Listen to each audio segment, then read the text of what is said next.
Yeah, sit. Have a seat. So now we have our Q&A session, so that you can ask and grill our panel experts for this evening. We always do this, and I'll try to moderate it. So basically, if you ask a stupid question, I'll tell you that's a stupid question. Sit down, shut up. My kids are gone now. I can say whatever the fuck I want.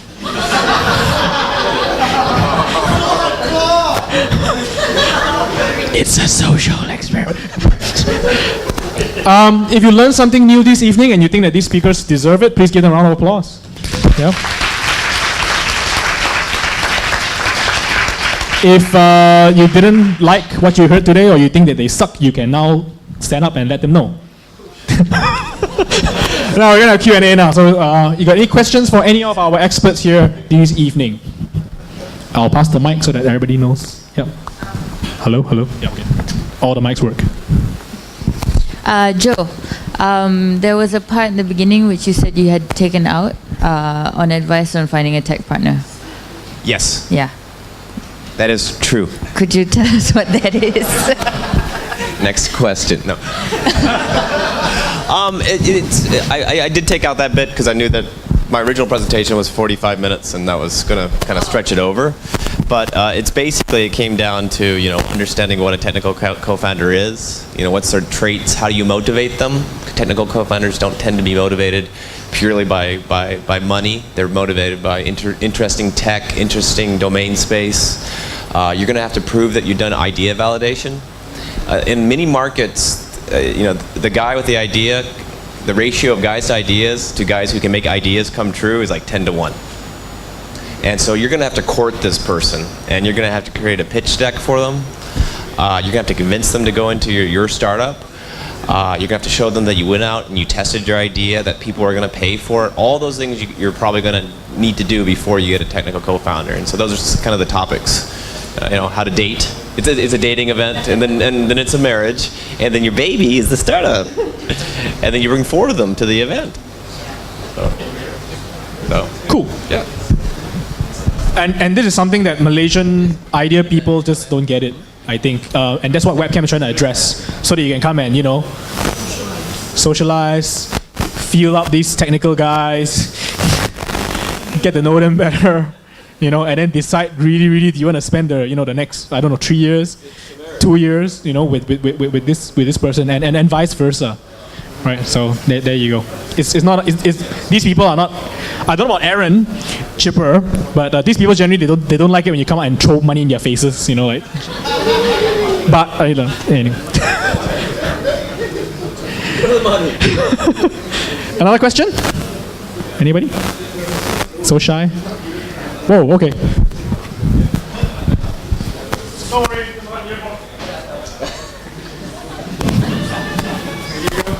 I could have just shouted. Okay. Question for all 4. Is there any possibility that we can get a copy of your slides, especially Gil? Yeah, it's already on SlideShare/Hilabi for mine, because it's been uploaded 3 years ago. I'll try to collect all of them, and then we'll share them on the webcam Facebook group. For mine, you just gotta pay. It's easy. No, just joking. It's all on SlideShare.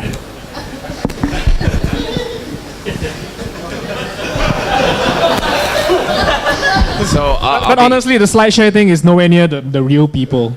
You got any questions? Grab them. Mine, I can't actually share like that because as a kind of official AWS representative, that deck's actually my own opinion, and I don't want it to be conflicted. But I'm happy to post up kind of a list of rules on my blog, and so that you can see all the rules. But right now, I'm actually working to turn that deck into something quite a bit bigger. So I asked that. I'm sorry, we can't dish that one. So I apologize about that. You heard it here first. Exclusive webcam, exclusive. Tell your friends. You have to be at webcam to get my material. So, yeah, they have an exclusive signed deal. NDAs. I'm passing NDAs all around in a bit, and a term sheet. They're in thing now. I was told. So. Anybody else? Questions? No questions means you all learned everything and absorbed absolutely everything from our awesome. Yep. Suddenly everybody's like, oh no. I guess I actually want to know more about Book in a Box. Want to know more about Book in the Box? What's that reaction? Okay, thank you for asking. So, Keep the mic closer to your mouth. okay, Like, you know. so we talked about this the first time I came around I think in August, is it? In September, sometime then. Felt like a long time. Yeah, exactly. I used to have hair. So did you. Yeah, I wanted to be cooler, so Okay, so anyway, it started off as a book meetup, and then people started coming and asking me about how do I do this offline? Like, I want to get the same content offline.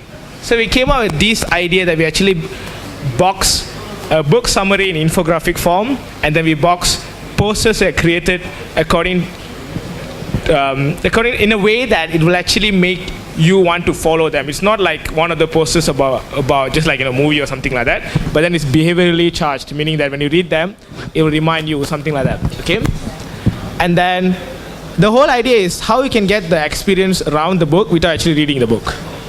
So I'm actually making you guys lazy, but then at the same time giving you guys the knowledge. And it comes in a box, so you guys can go order it. So you can get the e-box or actual box, and then we package it and send it to you guys. So that's Book in a Box. And it costs way less than the book itself. That's the promise. Okay, so that's it. Amazon will not be too happy about that. Yeah, I don't work for them, but you know. they're not in Malaysia yet, so it's cool. Okay. Any more questions?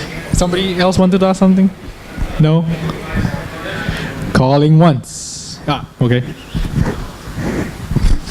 This question is for Joe actually. So you are talking about continuous integration and how to, working in a lean team.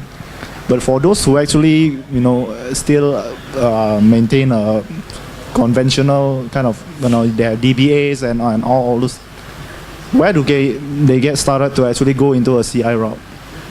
Meaning they have a different people, they have a build managers, they have a DBA, they have developers, they have designers. So you're going to have to get to the infrastructure as a code stage, which you're going to have to be in a startup anyway. So everything has to be code is step one. Everything. If the DBA has something that he does, if you actually if you're maintaining your own database, the backup scripts all have to be in code. Everything has to go through code and be versioned. That's the very first step. You want to do this early because I've contracted as a DevOps manager before, and I spent 6 months to get one development company on to be able to use Jenkins to do one little piece. It takes and it's a big price at that point. So you get it all in source control, get it all tagged, and the great thing about Jenkins is you can radiate it, so you know when you start to get technical debt, right? And if you force everything to go through that funnel, everything's checked, it's double checked. There's nothing, oh, I forgot to set a file permission when you roll out your web server, and boom, everything goes down. Oh, I forgot to set up backups on this version of the database. So get to infrastructure as code immediately, check it all in, and get it, my personal opinion, get it in your CI server very early in your process. It doesn't take a lot of work to set up at the beginning. It gets harder as you move on.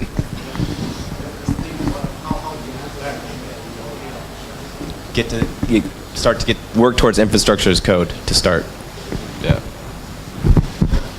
One more question.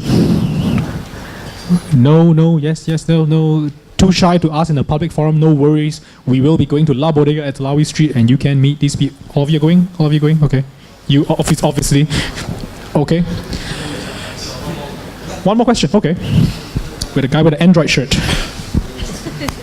Okay. This question is for SK.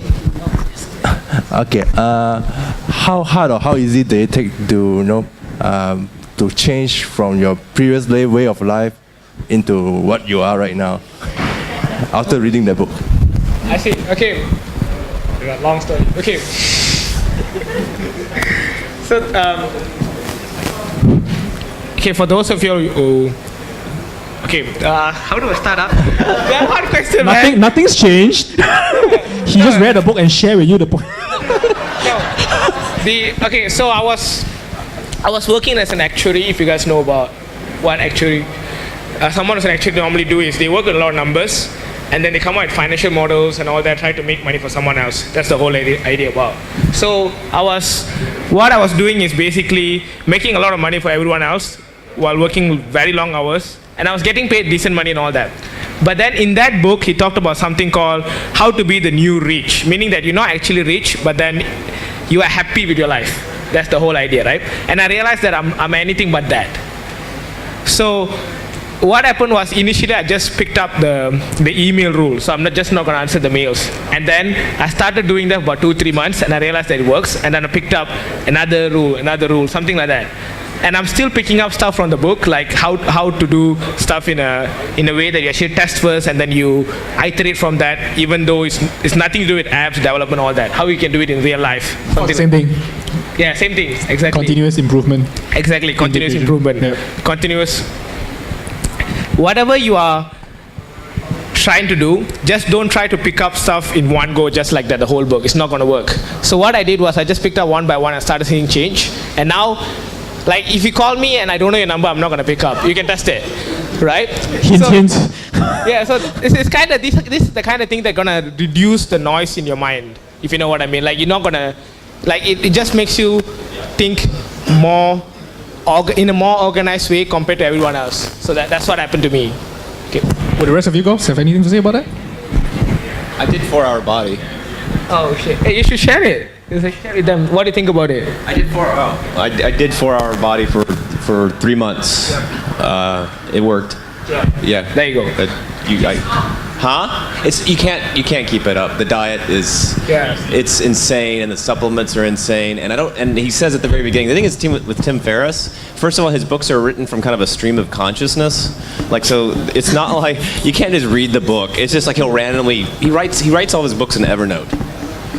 So you can't just sit there and read the book and do it. The first thing he says is, I'm going to tell you a bunch of stuff. Some of it might not be legal, and some of it might not be too healthy for you. And so, but it works. Like I doubled my lifting weight. I got all bulky, got all ripped. But after 3 months, I was like, I just want a taco. I'm tired. So. Did you find anything that's practical? Yeah. Oh yeah. I didn't read 4-Hour Work Week. I need to read that one. As a 4-hour body, though, you can get a workout in 4 hours a month. A full Buffy workout. So if I ever want to go back, I know how to do it. Now I'm just me. Is it? Can you give us a example of how it works? 4-hour work. So body. A 4-hour body. 4-hour body. It's a diet. It's high protein, slow carb diet. He gives you the diet. It's a whole bunch of supplements like creatine. Of course, just guess what? Timothy Ferriss made a whole lot of money on what? Selling supplements. So there's a coincidence. And then it's basically a bunch of workouts, and it talks about how you work to failure. And it's basically eight different workouts, and you alternate. But he subscribed to this particular mentality where he asks this question when it comes to anything he's doing. He'll ask, like, okay, let's say point A is where I'm at now. Point B is where I want to be. How to reach point B from point A in the fastest and easiest way possible. And then you try to answer it. So it doesn't matter whether it's your body, learning something, becoming better at work, becoming a better person, whatnot. He'll just try to answer that particular question. So he keeps on answering this particular question in different ways, and in different things that he's trying to do. So if you're trying to pick up everything, then you're going to go crazy. So that's why I say just try to pick up one and try to follow it first. Yeah. Okay, there's one video I saw about Tim Ferriss who was explaining how he swim the best. How can he swim better, right?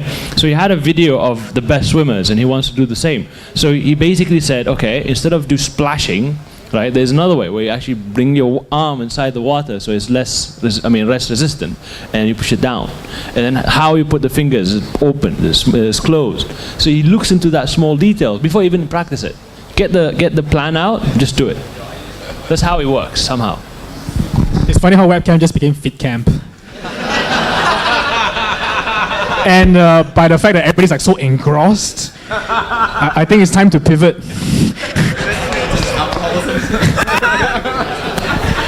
Thank you guys very, very much. A round of applause for our speakers and fitness gurus. It's funny how more and more web developers are crawling out of their dark caves and taking on like fitness and health and nutrition. I think it's par for the course because we are a very connected online world. After all that. after all the gaming and the World of Warcraft stuff and all the jokes that South Park makes, I think suddenly all the developers are all like, if I'm gonna get a soulmate eventually, I better CID myself first. Continuous integration. Thank you guys. You guys are awesome. For more fitness tips, you can grab them at La Bodega. We're going to wrap up in a little bit. The fact that most of you are still sitting here means that we are onto something. We're still good. If you need to rush for a train or whatever, now it's time to leave.